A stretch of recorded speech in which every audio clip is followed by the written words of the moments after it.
Anga jamana nyama koro Ibrahim Boubacar Keita hala kone alika kalfa minalila kunu kari kape janvier kalo kilita ani waroma.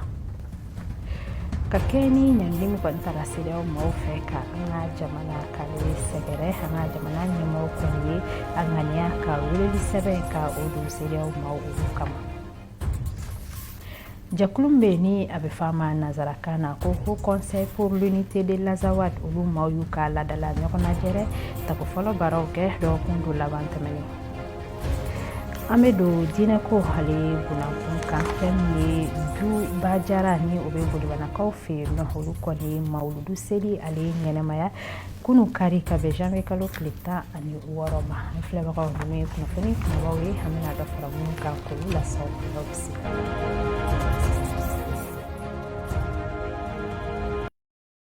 Funi tan keren ke kalishi au malikono ani maliko ka hofa fe solido MCT jabarani halini radio emergence sans fait ni kuna funi kana sigli au kelina bela jarali bakruwa tamane ko kaboy no Ibrahim Boubacar Keita ni aletwe anga jamana nyama koroi musai halika wele sirali makunu kari ka be janvier kalo klita ani woro masamba fla ani mwan fla ambe salisi sugo halika korofa ulame president alika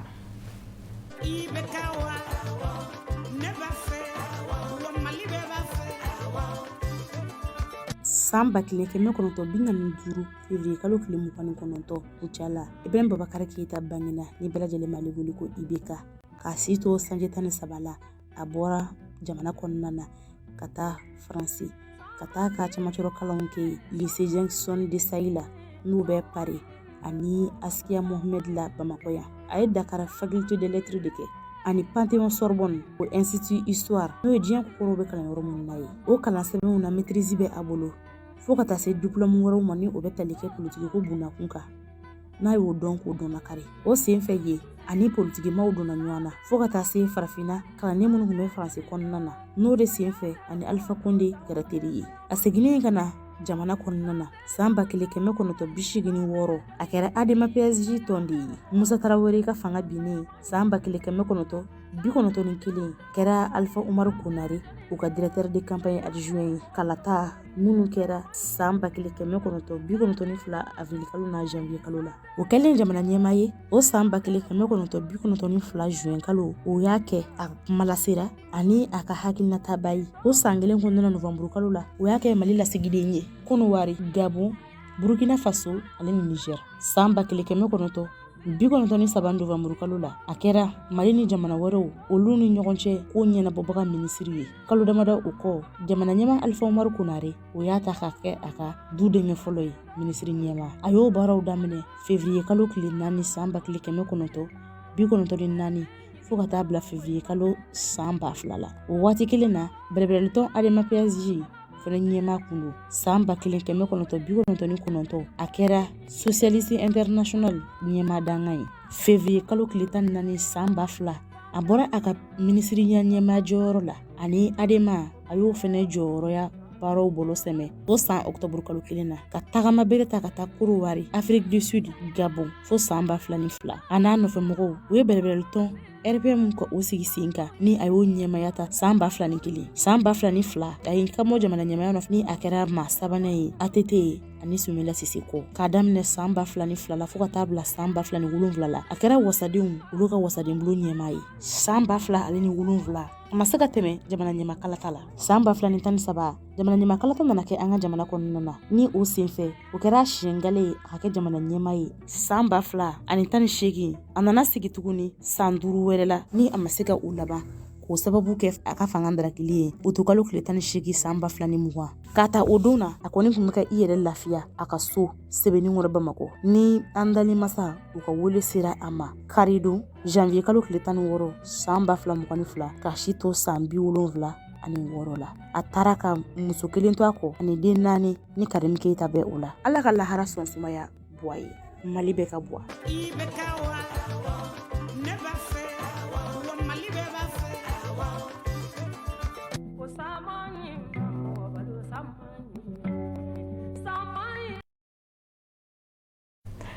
alibi amito nyama halika fatuli kunafonia hale kono Sheikh Kulubali ni ale kunafoni nai hale munumunu saluke jamana hale kono hambe jamana kono dun hakilna tame nyama alika baninka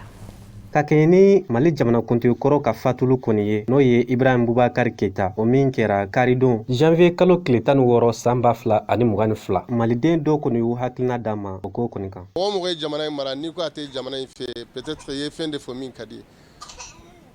Moi je pense que ne ka miiri la maliden bɛɛ bɛ Mali fɛ maliden bɛɛ bɛ Mali fɛ mais ni ye jamakuru mara ni i ye sago tɛ kɛ ni mɔgɔ wɛrɛ de sago bɛ kɛ i kan ka faamuya kumaw a kan ka faamuya ni mɔgɔ wɛrɛ de bɛ kɔfɛ ka min ka d'ale i b'o de kɛ o de kɛ e yɛrɛ sago kɛ a ka ca Ala fɛ i tɛ se ka ɲuman kɛ c'est tout. Voilà fo a ka dɔn an ka président ninnu Mali dɔrɔn tɛ dɛ mais farafina présidentw bɛ mɔgɔ wɛrɛ de b'u kɔfɛ k'u manipuler tant que u ma dabila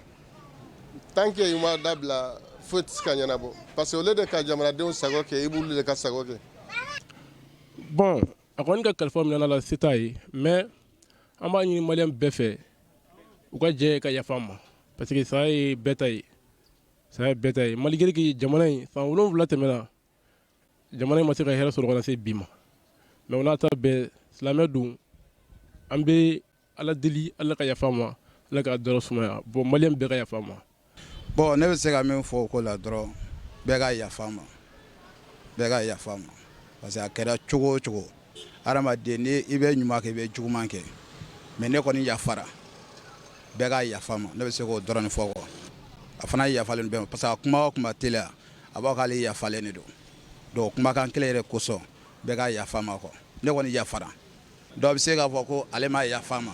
mais a kɛra cogo o cogo jamana ɲɛmɔgɔ kɔni de don a y'a nɔ fana to jamana kɔnɔ. Hakilijigi bolo ma nunu kɔni y'a yira k'a fɔ ko hali n'a sɔrɔ gɛlɛya caman kɔni yera a ka baara kɔnɔna na waati min na ka to Mali ɲɛmɔgɔya la ko olu kɔni yafalen don a ma wa u bɛ dugawu kɛ Ala k'a dayɔrɔ sumaya. Ina fɔ an da sira ma kunnafoni ale bakurubaw la ka kɛ ni CEDEAO maaw ka ɲɛɲini ka ɲɛsin an ka jamana ma an ka jamana ɲɛmɔgɔ kɔni ye an ŋaniya fɛn min kɔni weleli ye ka ɲɛsin CEDEAO maaw ma u ka ɲɛɲini u hokumu kɔnɔ an bɛ an ka kunnafoni n'aw ka jaw lajɛ koɲaw kan. Ni ye kunnafoni kura ye ka da jamana kɔnɔdenw kulo kan ka bɔ camancɛ fanga ɲɛmaa yɔrɔ ni o bi tali kɛ Choguel Kokala Mayiga ka jamanadenw ladɔnniya ka fɔ ko ɲangili bere min tali filɛ ni ka maaw fɛ o ye waleya ye ni olu camancɛ fanga mɔgɔw fɛnɛ wulilen don ka min kɔ ni ka wulikajɔw sabati walasa sariyaw bɛ se ka bɔ a sira fɛ cogoya min na k'a jira k'a fɔ ko waleya min kɛra a ma bɛn u ma wa a tɛna bɛn u ma o kama u ye wulikajɔw sabati ni ka u kunda ye nin kow ɲɛnabɔbaga ye ka fara o kan ko u ye fɛɛrɛbolow sigi sen kan k'a jira k'a fɔ ko Mali ye jamana de ye wa a ka kan bonya ani karamɛ o ka da Mali ani malidenw bɛɛ kan. Choguel Kokala Mayiga ka kɔrɔfɔw kɔnɔna na a ye a jira k'a fɔ ko CEDEAO ni UEMOA ka nin waleya ye o dabɔra walasa ka kamikami don malidenw dusu la barisa n'i ye jamana in ta k'a lajɛ gɛlɛya caman bi jamana in kɔnɔna na min bi ka jamana nasegi kɔfɛ ka fara o kan nin waleya in na kɛ nin sababu ye fana ka kamikamiba don maa caman hakili la. A dun dɔ la ne ɲangini bere in ta k'a lajɛ min ɲɛsinna an ka jamana ma b'a ye k'a fɔ ko fangatigiya de jirala an ka jamana na barisa a kɛra ni sababu ye bidonya in na ka an ka jamana bila an dafɛ jamana bɛɛ kɔfɛ foli ka taga se jamana tɔw ma.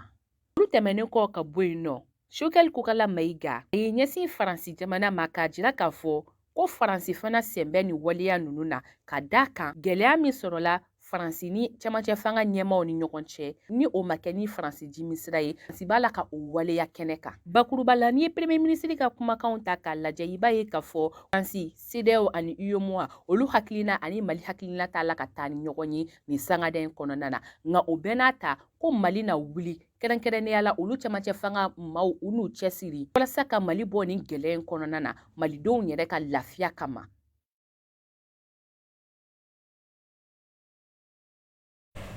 An bɛ tɛmɛ ni kunnafoni ye hali bi kulun bɛ ni a bɛ fɔ a ma nanzarakan na ko Haut Conseil pour l'unité de l'Azawad olu maaw kɔni u ka laadala ɲɔgɔnnajɛrɛ tako fɔlɔ baaraw kɛ dɔgɔkun tɛmɛni kɛnɛmu kan ni maa kɛrɛnkɛrɛnnenw kɔni wulila ka bɔ Niger jamana Mauritanie fo ka taa se Libi ale jamana ani Algérie an ka jamana yɛrɛ malabolo dɔw kɔnɔna sa Gao Tombouctou Tawdeni fo ka taa se Menaka ma ka fara an ka laadala maakɔrɔ caman kan olu bɛɛ kɔni tun bɛ nin kɛnɛ kofɔlen ale kan an bɛ an ka kunnafoni naw ka sɔrɔ sigikafɔba o kɔni tako fɔlɔ o kɛra ka kɛɲɛ ni janvier kalo tile 12 fo ka taa se tile 13 ma san 2022 kulu fɛ ni an ko ma ko Haut Conseil pour l'unité de l'Azawad ni o ye HCUA ye Kidal kɔnɔna na n'i ye a ta k'a lajɛ ni sigikafɔba in kɛnɛ kan mɔgɔ caman tun bɛ yen kɛrɛnkɛrɛnnenya la ciden kɛrɛnkɛrɛnlen bɔra an caman fɛ ka na nin sigikafɔba in o kɔnɔna na mun bɛ tali kɛ Niger, Algérie fo ka taa se Libi, Mauritanie ani Bamako, Gao, Tombouctou fo ka taa se Menaka ani Tawdeni o ma ani maaba caman kɔni bɔra kosɛbɛ nin ɲɔgɔnyeba in na ni o ye congrès ye a kɔni kɛra coordination de mouvement de l'Azawad ni o ye sema o ɲɛmɔgɔ o ɲɛna o tun bɛ kɛnɛ kan fo ka taa se plateforme stratégique permanent ni o ye CSP o ɲɛma o fana tun bɛ kɛnɛ kan fo ka taa se maaba caman kɔni ma ka sanga ni nin lajɛrɛba in o kɔni ye wa n'i ye a ta k'a lajɛ Mali gouvernement o ka kumalasela tun bɛ a kɛnɛ kan mun ni u ye cachet kɛrɛnkɛrɛnnen ka o bila ka o dilan ka ɲɛsin nin lajɛrɛba in o ma ni o ye congrès ye hakilina falenfalenw kɔfɛ mun ni u da sera fɛn caman ma ka sanga ni o kɔni fana ye barodasigiba o kɛra fo ka taa se ateliers olu ma ka sanga ni nin lajɛrɛ in kɔnɔna ye ani ka kuluw ka olu kɔni fara ɲɔgɔn kan mun bɛ tali kɛ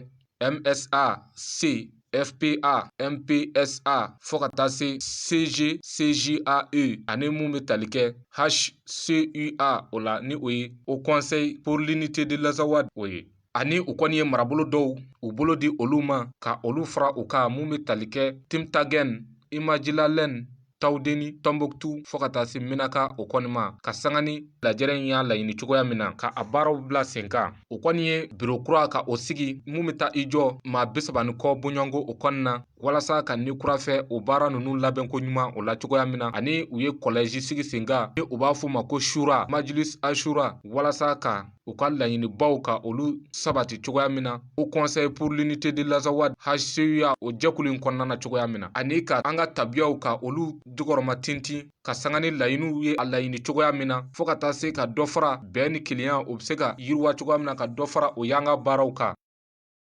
o kunnafoni tɛmɛnen kɔ ka kɛ ni an ka jamana ale lahalayaw ye kɛrɛnkɛrɛnnenya la lakanako ale bunankun kan Mustafa Dugure ni ale an b'a fɔ min ma ko géostratégie fo ka taa se géopolitique o ale dɔn b'an ŋana ye ale bɛ ɲɛfɔli kɛ Abdoulaye Fama Kulubali ka kuma galamana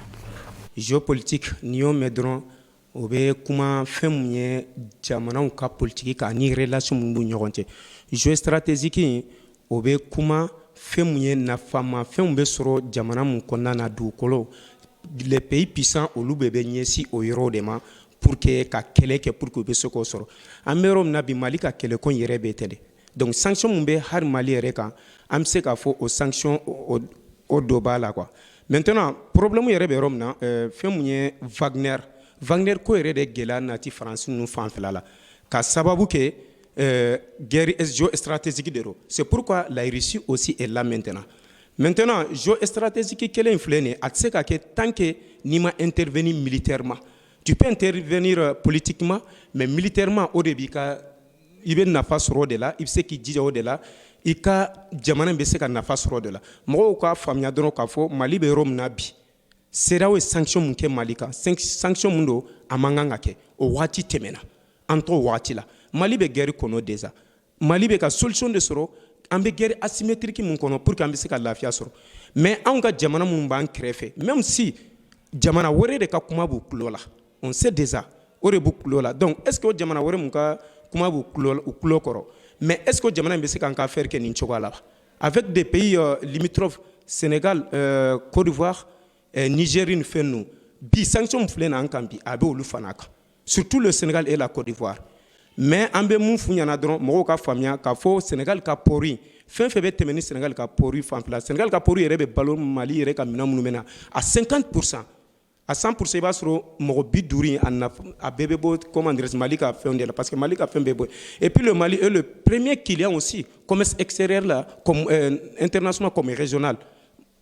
Sénégal ka fɛn bɛɛ Mali ka fɛn bɛɛ bɛ bɔ yen dɛ donc an bɛ se ka mun fɔ mɔgɔw ye siraw fana kan ka kuma faamuya il faut donner le temps à notre transition u bɛ se ka faamuyali sɔrɔ même si u ko 5 ans ka ca an ka mɔgɔw fana m'a fɔ k'u bɛ sinsin 5 ans in kan il faut dire que siraw fana ka waati dɔ fɔ k'a fɔ an ma k'u bɛ nin waati de la mais siraw tɛ ka fɛn fɔ u bɛ ka sanction ta dɔrɔn ka bila an kan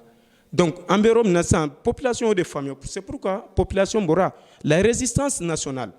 ni ko gɛlɛyara cogo o cogo tant que n'a tɛgɛ di ɲɔgɔn ma ka ɲɔgɔn soutenir foyi tɛ se k'o bali donc a bɛ force sɔrɔ jamana caman bɛ o cogoya in de la force bɛ jamana caman na o cogoya in de la donc an bɛ se ka mun fɔ dɔrɔn siraw ka faamuya u ni Mali ka gouvernement médiateur comme l'Algérie s'est proposé déjà comme médiateur u bɛ se ka na jate bɛ kɛ kow la siraw b'u ka hakilinata fɔ kɛ an b'a fɛ ni a ka kɛ nin date de la Mali fana b'a ta fɔ donc discussion bɛ kɛ mais n'u fɔra k'u ka taa sanction de là ça va arranger ça va impacter l'économie de toutes les nations limitrophes du Mali. Kado marabolo kunnafoniyaw la Kanja Tarawele ale bɛ ɲɛfɔli kan ye. Aye aw bisimila aga bi marabolo kunnafoniw na.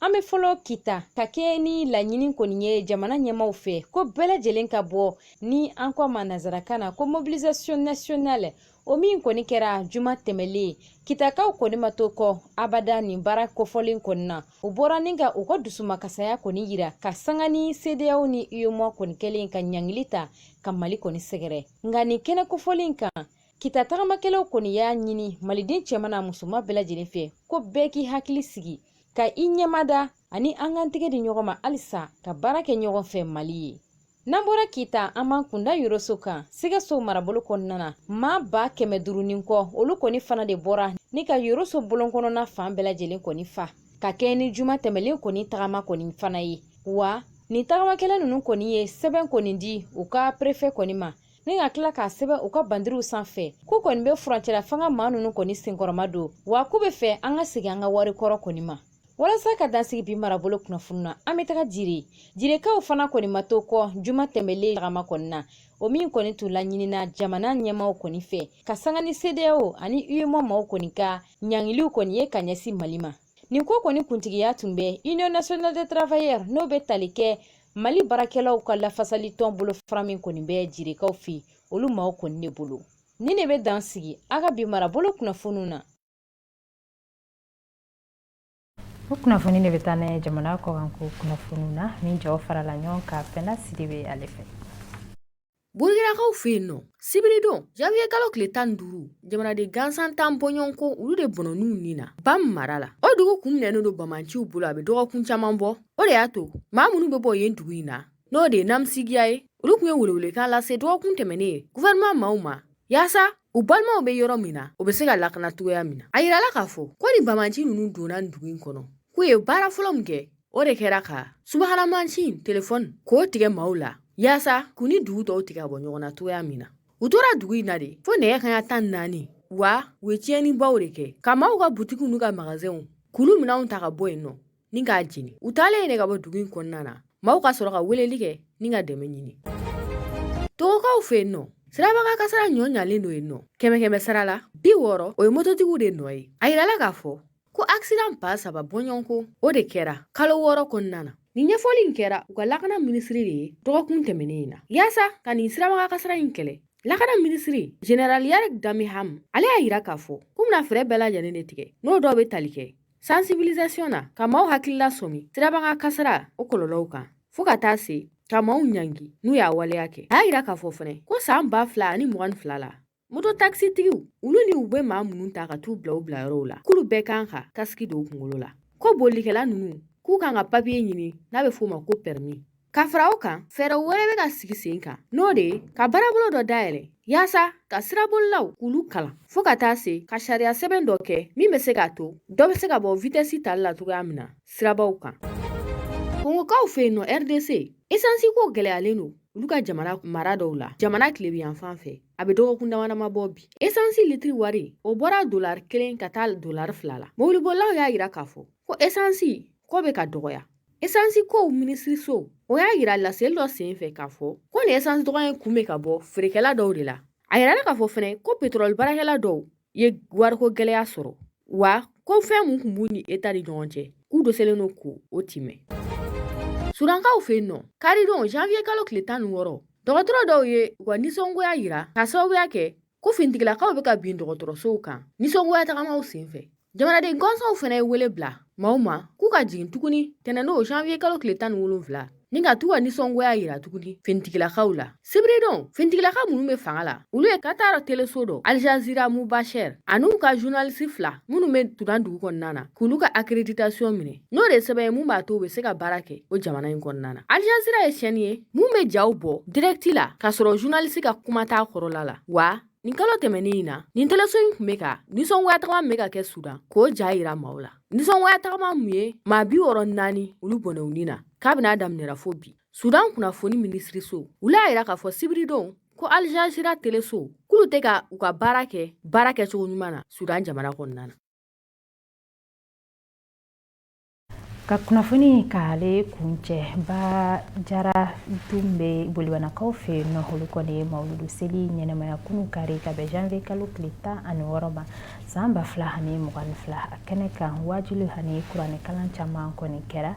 min ɲɛnɛmayara an ka minisiri min ka baara ɲɛsinnen don diinɛ ko koɲɛw ma an bɛ Julien Jakite ka fara Modibo Sissogo ka olu tun bɛ a kɛnɛ kan MCT Jabara tɔgɔ la ka kɛɲɛ ni mawuludu seli ye wajulu belebele dɔ bolodara an balimamuso ba jara fɛ ni ale ye association Nourdine ɲɛmaa ye wajulikɛla Banjugu Dumbuya ka kulu kɔnɔna na o de hukumu kɔnɔna la fɛn min kɔni ye minisiri min ka baara bɛnnen don diinɛ ani ladala kow ɲɛnabɔli ma ale kɔni i senfa ka se kɔnɛ in kɔnɔna na an bɛ ba fo ka a barika la muso min don kɔnɔna gɛn min bɛ ba jara la Nourdine ko ni Banjugu ko la a ka bon hakili ma n'a y'a lɔn ko Banjugu kanu bɛ mɔgɔ ra a bɛ nɔrɔ o tigi la ni ne ye fɛ ye ni ne ye kanu ye adamadenya bɛ kɛ nin kɛcogo la awa diinɛ kɔnɔ n'an taara nin taacogo ɲɔgɔn na an bɛ san sɔrɔ mais ka taa kɛ k'a fɔ e tɛ se ka la ka sunɔgɔ k'e jigi la e ka mɔgɔ si kan n'o ma taa bɔ ne kɔfɛ sira dɔ ye e fɛ a kɛra jigitigɛ ye diɲɛ na dɛ diɲɛ o diɲɛ mana sigi e mana jigi la min yɛrɛ kan o de bɛ taa kɛ e jigi tigɛbaga ye ko dɔ la don min na ne jigi la n b'a kan ba jara tɛ ten a wa n dara fana Nourdine muso n'a cɛ bɛɛ fana n ka ŋaniya ɲuman na a bɛɛ fana kan ka kɛ o kɛcogo la bɛɛ min ni aw b'a laɲini diinɛmɔgɔw ɲɔgɔn cɛ Ala k'a sabati dugawu min ni aw bɛ k'a kɛ an ka jamana ye Ala k'a minɛ parce que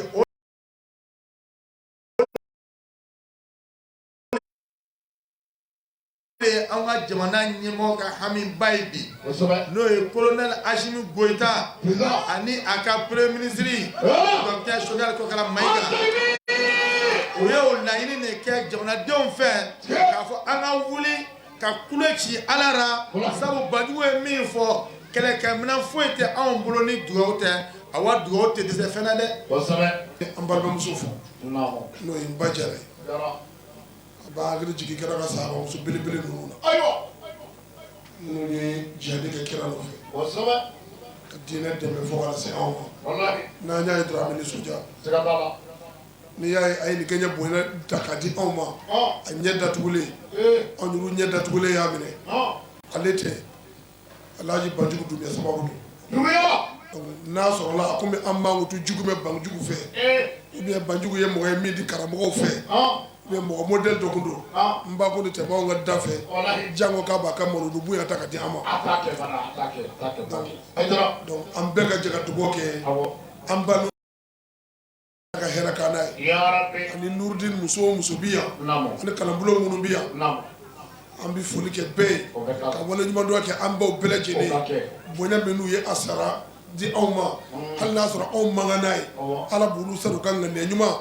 ani u ka bisigi ɲuman min n'u y'o ta k'o ɲɛsin anw ma hali ni anw mankan ne a ye Ala b'olu sara u ŋaniya u ka o bisigi ɲuman na. Nati jamana in kɔnɔ jamana hɛrɛ man di ya rabi Ala ka n'u janya ɲɔgɔn na Ala ka kisi ni tanga kɛ o de tun ye ne ka foli ye Nurudini kalanden bɛɛ lajɛlen tɔgɔ la ani n ka président tɔgɔ la Alhaji Buba Jara an bɛ bɛɛ lajɛlen fo bɛɛ ni ce bɛɛ ni baraji assalamu alaikum warahmatullahi wabarakatuh. Mali ye silamɛ jamana ye wajulu ani kumakan minnu bɛ bɔ a kɔnɔna na jamana mako bɛ o la kosɛbɛ nin sangada in kɔnɔna na ka kɛɲɛ bɛɛ ani keleya u bɛ se ka sabati cogoya min na an ka jamana kɔnɔ.